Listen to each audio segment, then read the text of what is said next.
અમદાવાદમાં ગોરના કુવા પાસે ભૂવો પડ્યો છે અને વિરોધ પ્રદર્શિત થઈ રહ્યો છે। આમ તો અમદાવાદમાં ભૂવો પડવો કોઈ નવી વાત નથી। ચોમાસું હોય અને ભૂવો પડે, પણ હવે તો વગર ચોમાસે ભૂવા પડતા થઈ ગયા છે અને આ ભૂવો પડતા કોંગ્રેસ દ્વારા અનોખો વિરોધ કરવામાં આવ્યો। કોંગ્રેસે હવન કરી વિરોધ નોંધાવ્યો હતો। આ ભૂવામાં કોંગ્રેસ દ્વારા હવન કરવામાં આવ્યો હતો। રિપેરિંગ કામના ગણતરીના જ દિવસોમાં અહીંયા ભૂવો પડ્યો છે। પોલીસે વિરોધ કરતા કોંગ્રેસના કાર્યકર્તાઓની અટકાયત કરી હતી।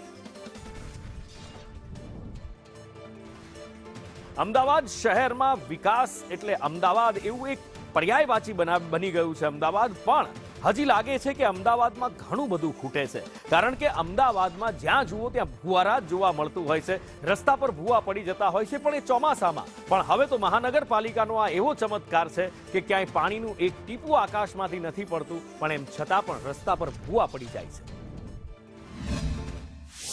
અમદાવાદના ખોખરા વિસ્તારમાં એક જ જગ્યા ઉપર વારંવાર ભૂવો પડતાના કારણે અનેક જગ્યાએ વિરોધ કરવામાં આવતો હોય છે, ત્યારે પ્રજાને પડતી હાલાકીને લઈને કોંગ્રેસ યુથ દ્વારા એક જ જગ્યાએ વારંવાર જે ગોરના કુવા પાસે પડેલા ભૂવાને લઈને વિરોધ છે તે કરવામાં આવ્યો છે। મોટી સંખ્યામાં તમામ લોકો ભેગા થઈને જ્યાં ભૂવો પડ્યો છે ત્યાં હવન કરીને અનોખો વિરોધ છે તે કરવામાં આવતા નજરે છે તે પડી રહ્યો છે। વારંવાર એકની એક જ જગ્યાએ ભૂવો પડે છે અને ભૂવાના કારણે લોકોએ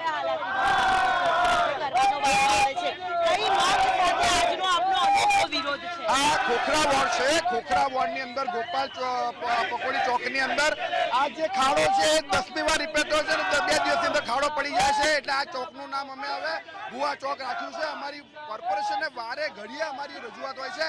આમાં ગયા વર્ષે એક માણસ મરી ગયો છે, હમણાં 3 દિવસ પહેલા એક સાયકલમાં એક કાકા પડી ગયા છે, ખૂબ ઇન્જરી થઈ છે। તંત્ર બેદરકાર છે, એમની બેદરકારીના કારણે આ ભૂવો ઘડીએ પડે છે અને આમાં સૌથી મોટો ભ્રષ્ટાચાર થયો છે આની અંદર। એટલે મોટા ભ્રષ્ટાચાર થઈ રહ્યો છે, તેને લઈને જે વિરોધ છે તે કરવામાં આવી રહ્યો છે। અમદાવાદના જે ગોરના કુવા પાસે જે વિસ્તાર આવેલો છે ત્યાં વારંવાર એકની એક જગ્યાએ ભૂવો પડતા લોકોએ હવન કરીને વિરોધ કર્યો છે। કેમેરામેન મનીષ વાણિયા સાથે દિવ્યા ચૌહાણ, સંદેશ ન્યૂઝ।